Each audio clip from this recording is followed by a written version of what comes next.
Give me a story of somebody that you never thought it was going to be happening. They were not open-minded, but you were able to get the information. How and why? Right. So a lady called Hannah Phillips. She was an elderly lady, and she lived with her, I believe it was her daughter and her son-in-law. And there was an argument in the house. She has, it turns out, been pushed over, banged her head, she's died. This guy has wrapped her body up in a tarpaulin, a big plastic sheet, taken her out into a rural wooded area. Before he actually took her there, he went and found a suitable area. He dug a hole deep enough to bury the body.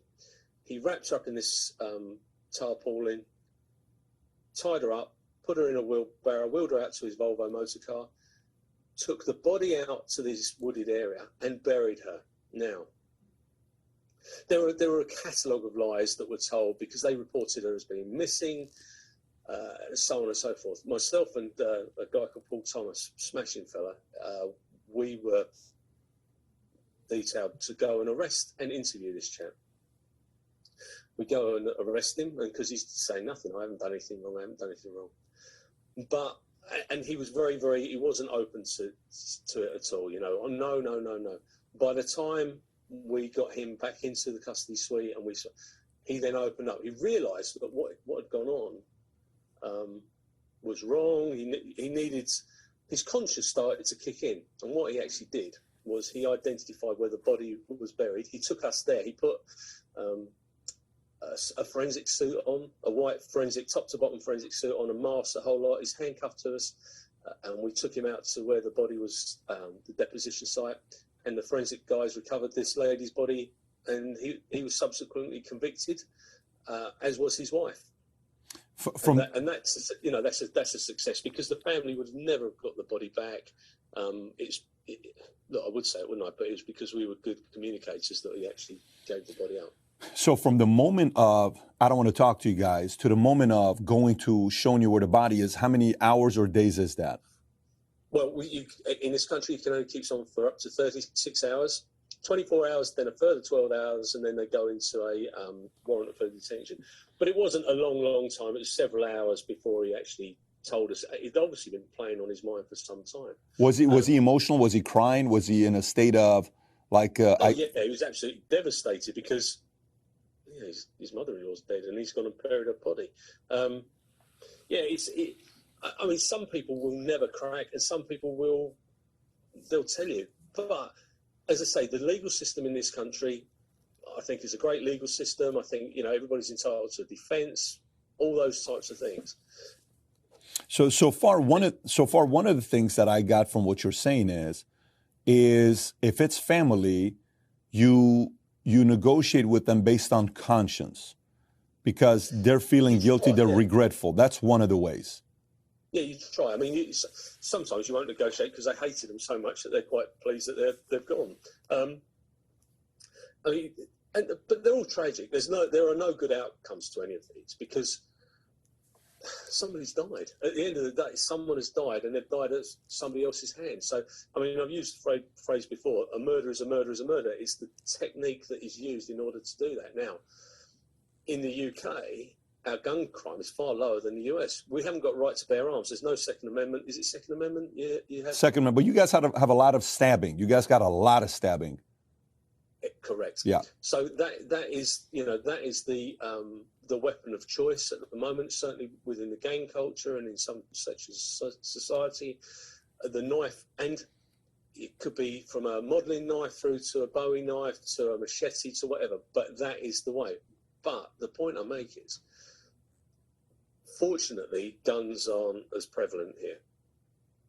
So if a cop turns up to a job where there is a gun that's being brandished, 9 times out of 10, that weapon will be illegally held. Nobody will have a semi-automatic rifle. They'll have a shotgun. They'll have a rifle for killing deer.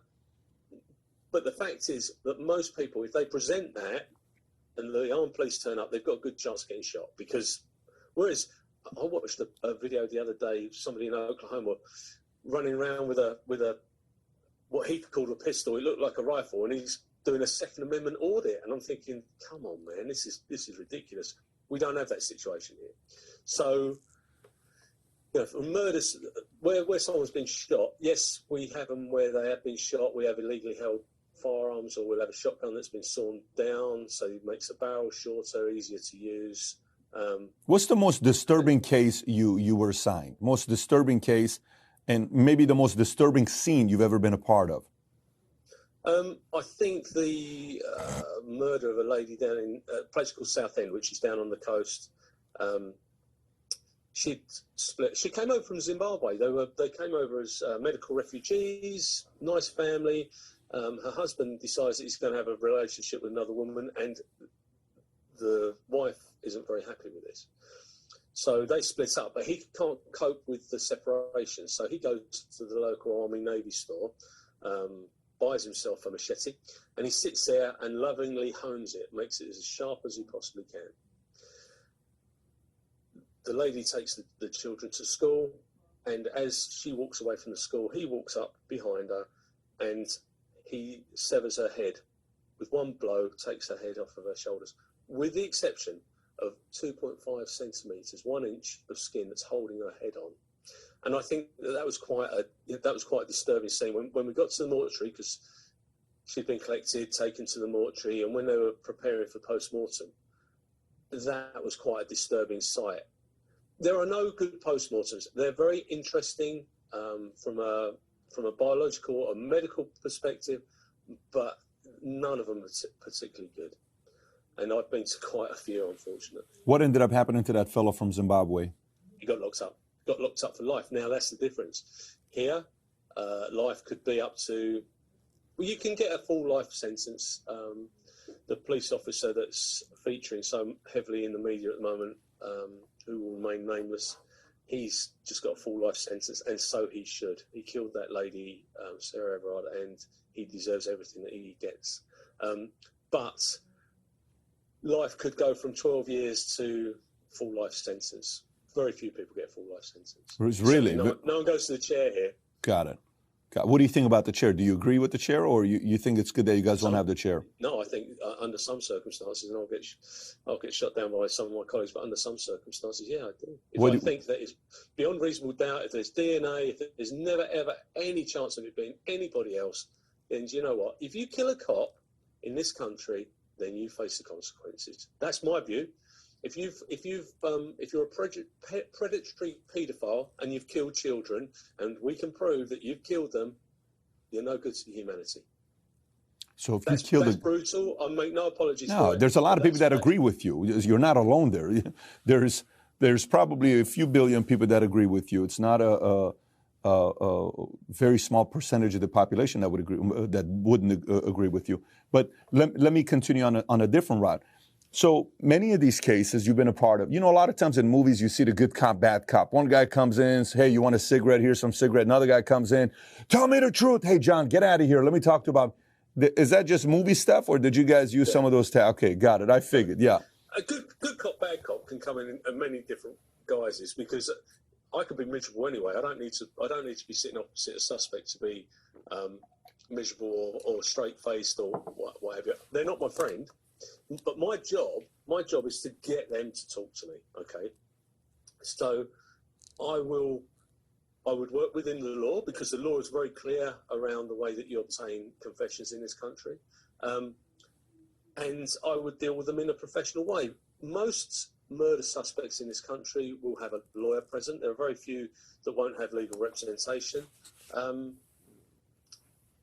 Some will tell you they've done it. Some will tell you, that they won't. I mean, you talk about a disturbing one. There was one that really sticks in my mind, and I remember more. It was now Colchester, for your American listeners, is the oldest recorded town in Great Britain.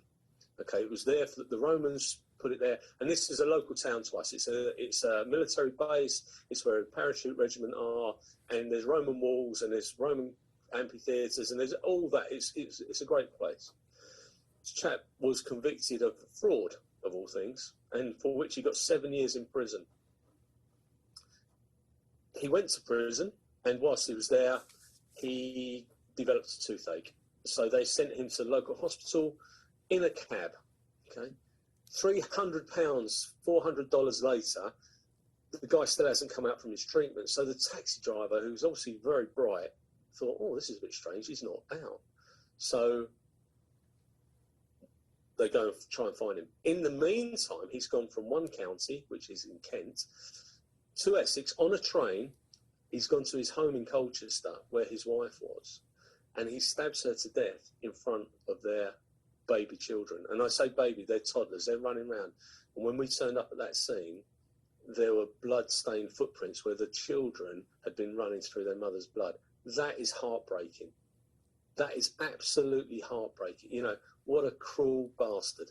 And those sorts of memories will stay with me for the rest of my days, because it's when your public service kicks in. It's when you're there to work for the victim, you're there to work for the family, you're there to make sure that justice is brought about, and that person that took that lady's life goes to prison for a very, very long time.